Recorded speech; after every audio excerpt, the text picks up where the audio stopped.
नमस्कार, आज के वीडियो में हम बात करेंगे आप जल्दी-जल्दी अगर बोलते हैं तो किस तरह की गड़बड़ी होती आती है आपको और आपको किस तरह की समस्या का सामना करना पड़ता है, लोग आपसे कैसे बात कर पाते हैं। शुरुआत मैंने जब इस वीडियो की इस तरह से रफ्तार में की तो आप सोचे होंगे कि ये मैं क्या अचानक क्या करने लग गया। आज का वीडियो इसी चीज़ को लेकर है। जब लोग जल्दी-जल्दी बोलना शुरू करते हैं तो कई तरह की दिक्कतें होती हैं। मसलन सबसे पहले तो आप में फंबल्स होने लगते हैं और इस समस्या की वजह से आप लोगों के सामने हँसी के पात्र बन जाते हैं। धीरे-धीरे बोलना, आराम से बोलना बहुत ज़रूरी है, उसके कई कारण हैं ताकि लोगों तक आप कम्युनिकेटिव हो सकें। तो आज हम इस वीडियो में बात करेंगे क्लटरिंग की समस्या को लेकर, जिसे बोलते हैं तेज़-तेज़ बोलना, यानी कि समय कम होता है, आप बहुत ज़्यादा बातें उस समय में कह देते हैं। जो बात आपको 10 मिनट में कहनी चाहिए थी, आप उसको 5 मिनट में कह देते हैं। बसों में ये आवाज़ अच्छी लग सकती है जब आप किसी सामान को बेचने के लिए जाते हैं क्योंकि कुछ देर के लिए वो बस रुकती है। ट्रेन में सामान बेचने वाले इस टेक्निक का इस्तेमाल करते हैं, चूँकि उनके पास वक़्त कम होता है। लेकिन जब आप लोगों से बात कर रहे हैं, तो आपके पास पूरा वक़्त है, उस वक़्त का सही तरीके से इस्तेमाल करें, क्लटरिंग की समस्या से दूर रहें। तो आज के इस वीडियो में हम बात करेंगे कि क्लटरिंग की जो समस्या होती है, वो क्यों होती है, उसके सिम्पटम्स क्या हैं और उसे कैसे दूर किया जा सकता है। चलिए शुरुआत करते हैं। जब हम जल्दी-जल्दी बोलने लगते हैं, क्लटर करने लगते हैं, तो हमारे जो मॉड्यूलेशंस होते हैं, बातचीत में जो उतार-चढ़ाव होते हैं, आपने देखा होगा जब मैं बात करता हूँ तो कभी आवाज़ धीमी होती है, कभी तेज़ होती है, उसमें मॉड्यूलेशंस आते हैं, वो बिल्कुल फ्लैट हो जाते हैं, वो मॉड्यूलेशन नहीं आ पाते हैं। तो सबसे पहली पहचान तो यही है कि अगर आपकी आवाज़ फ्लैट हो रही है, यानी कि आप बहुत जल्दी बोलते हैं। दूसरा तरीका इसका सिम्पटम्स जो है अगर हम पहचानने की बात करें तो ये है कि आप जर्की होने लगते हैं, यानी कि आपकी आवाज़ में जो शब्द हैं वो बिगड़ने लगते हैं। अगर आप आराम से बोलेंगे तो शब्द जर्की नहीं होंगे और उनकी वजह से आपको फंबलिंग की समस्या नहीं होगी। तीसरी पहचान ये है कि आप एक ही बात को बार-बार दोहराने लगते हैं, रिपिटेशंस होने लगते हैं।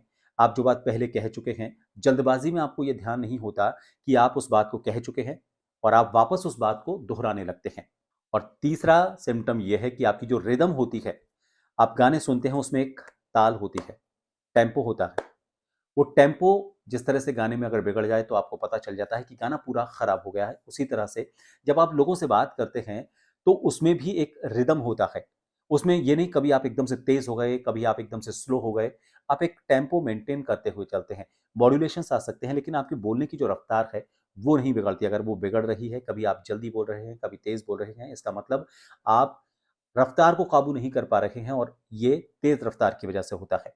आपने देखा होगा कि जब हम रफ्तार में गाड़ी चलाते हैं तो दुर्घटना की संभावना बनी रहती है क्योंकि कभी हमें ये क्लच का ध्यान नहीं रहता, कभी हमें ब्रेक का ध्यान नहीं रहता, एक्सेलरेटर होता है उस पर पाँव बढ़ जाता है और जो स्टीयरिंग होती है वो हमसे गड़बड़ हो जाती है, गियर गड़बड़ लगते हैं क्योंकि रफ्तार तेज़ होती है और इसी हड़बड़ाहट में अक्सर एक्सीडेंट होते हैं। ठीक इसी तरह से हमारे बोलने में भी है। अगर आपका रिदम सही नहीं रहा, तारतम्य बिगड़ गया, तो फिर कई तरह की दिक्कतें होती हैं। अगली इसकी पहचान ये है कि हम बोलते वक़्त फिलर वर्ड्स का बहुत ज़्यादा इस्तेमाल करते हैं। मसलन कई लोग बीच-बीच में आपने देखा होगा जब बात करते हैं तो बहुत लंबे समय तक अगर हल्का-सा पॉज़ ले रहे हैं तो अलग बात है, लेकिन लंबा पॉज़ लेते हैं। मसलन फिलर वर्ड्स में अ, उम, इस तरह के जो वर्ड्स होते हैं उनका इस्तेमाल करते हैं या फिर कुछ फिलर वर्ड्स जैसे मेरा कहने का मतलब, बार-बार 2 लाइन बोलेंगे फिर मेरा मतलब, फिर 2 लाइन बोलेंगे, फिर मेरा मतलब। यानी कि उनका बोलने का जो तारतम्य है वो बिगड़ा हुआ है। ये पहचान है ताकि आपको ये पता चल सके कि आप सही रफ्तार में, सही स्पीड में, सही टेम्पो पर बोल रहे हैं या नहीं। जल्दी बोलने की समस्या तो आपको नहीं है। इसके अलावा ये समस्या चाइल्डहुड प्रैक्टिसेस की वजह से होती है, हमारी हैबिट्स की वजह से होती है, जो बचपन से हम लगातार करते आ रहे हैं। या तो लाड-प्यार में या फिर हमें किसी ने टोका नहीं है, हमें किसी ने बताया नहीं है कि कैसे आपकी रफ्तार तेज़ है और इसे धीमा करने की ज़रूरत है। बचपन में पेरेंट्स कई बार ये सोचते हैं कि बच्चा प्यार से ऐसा बोल रहा है, उसको उसका स्टाइल है या फिर आप उसको एक उसका एक क्वालिटी समझने लगते हैं, लेकिन धीरे-धीरे वो उसकी हैबिट हो जाती है। तो ऐसे में वो हैबिट आगे जाकर आपके लिए एक समस्या बन जाती है। तो चाइल्डहुड हैबिट्स अगर हम बात कर रहे हैं, तो ये पेरेंट्स के लिए बहुत ज़रूरी है कि अगर आपके बच्चे में इस तरह की समस्या है, तो उसे अभी सुधार लें ताकि आगे जाकर उसको इस तरह की समस्या ना हो। अब बात करें इसके ट्रीटमेंट की।